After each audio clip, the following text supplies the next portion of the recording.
ರಾಜ್ಯಾದ್ಯಂತ ನಿನ್ನೆ ಛತ್ರಪತಿ ಶಿವಾಜಿ ಮಹಾರಾಜ ಜಯಂತಿಯನ್ನು ವಿಜೃಂಭಣೆಯಿಂದ ಆಚರಿಸಲಾಯಿತು. ಬಳ್ಳಾರಿ ಜಿಲ್ಲಾಡಳಿತ ವತಿಯಿಂದ ನಡೆದ ಕಾರ್ಯಕ್ರಮವನ್ನು ಹುಲುಗಿ ಅಭಿವೃದ್ಧಿ ಪ್ರಾಧಿಕಾರದ ಆಯುಕ್ತ ಪ್ರಕಾಶ್ ರಾವ್ ಉದ್ಘಾಟಿಸಿದರು.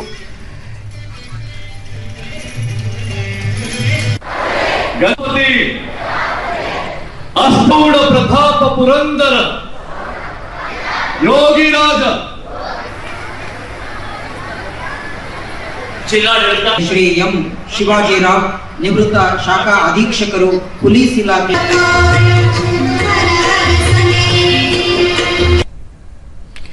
ಶಿವಾಜಿ ಮಹಾರಾಜರ ಕುರಿತು ಉಪನ್ಯಾಸ ನೀಡಿದ ಪೊಲೀಸ್ ಇಲಾಖೆಯ ನಿವೃತ್ತ ನೌಕರ ಎಂ ಶಿವಾಜಿರಾವ್ ಹಿಂದೂ ಧರ್ಮ ರಕ್ಷಣೆಗಾಗಿ ಶಿವಾಜಿ ಮಹಾರಾಜರ ಹೋರಾಟ ನಡೆಸಿದ್ದು ಸ್ಮರಣೀಯ ಎಂದರು. ಛತ್ರಪತಿ ಶಿವಾಜಿ ಮಹಾರಾಜರು ಈ ದೇಶದ ವೈಭವವನ್ನು ಮತ್ತೊಮ್ಮೆ ಮರು ವಶಪಡಿಸಿಕೊಳ್ಳಲು ಛತ್ರಪತಿ ಶಿವಾಜಿ ಮಹಾರಾಜನ ಜನನವಾಗುತ್ತದೆ. ಇದೇ ವೇಳೆ ಮರಾಠ ಸಮುದಾಯ ಹಾಗೂ ಜನಪದ ಕಲಾ ತಂಡಗಳು ಶಿವಾಜಿ ಮಹಾರಾಜರ ಭಾವಚಿತ್ರದ ಮೆರವಣಿಗೆಯಲ್ಲಿ ಪಾಲ್ಗೊಂಡವು.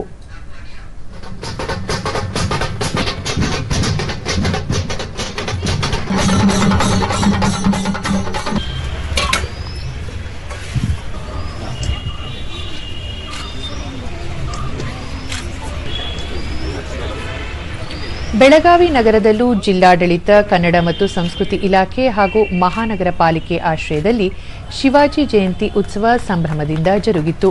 ಕಾರ್ಯಕ್ರಮದಲ್ಲಿ ಜಿಲ್ಲಾಧಿಕಾರಿ ಮೊಹಮ್ಮದ್ ರೋಷನ್, ಪೊಲೀಸ್ ಆಯುಕ್ತ ಬೊರಸೆ ಭೂಷಣ್ ಗುಲಾಬರಾವ್, ಜಿಲ್ಲಾ ಪೊಲೀಸ್ ವರಿಷ್ಠಾಧಿಕಾರಿ ಕೆ ರಾಮರಾಜನ್ ಸೇರಿದಂತೆ ಹಲವರು ಉಪಸ್ಥಿತರಿದ್ದರು.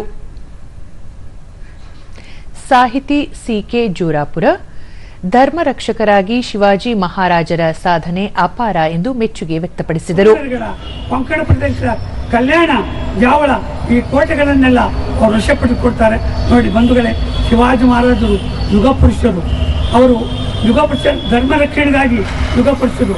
ಅಸಾಧ್ಯವಾದದ್ದನ್ನು ಸಾಧ್ಯ ಮಾಡುವಂಥ ಒಂದು ಹಿಂದವಿ ಸ್ವರಾಜ್ಯದ ಸುವರ್ಣಯುಗ.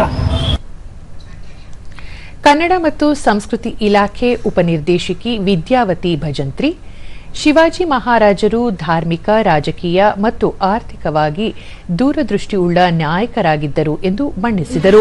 ಹೀಗಾಗಿ ಅವರು ಸ್ವರಾಜ್ಯವನ್ನ ಕಲ್ಪನೆಯನ್ನು ಹೊಂದಿ ಆ ಸ್ವರಾಜ್ಯವನ್ನು ಸ್ಥಾಪನೆಯನ್ನ ಮಾಡಿದರು.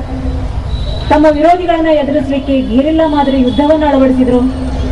ಹಲವಾರು ಕೋಟೆಗಳನ್ನ, ಕೆರೆಗಳನ್ನ ಕಟ್ಟಿಸಿದರು.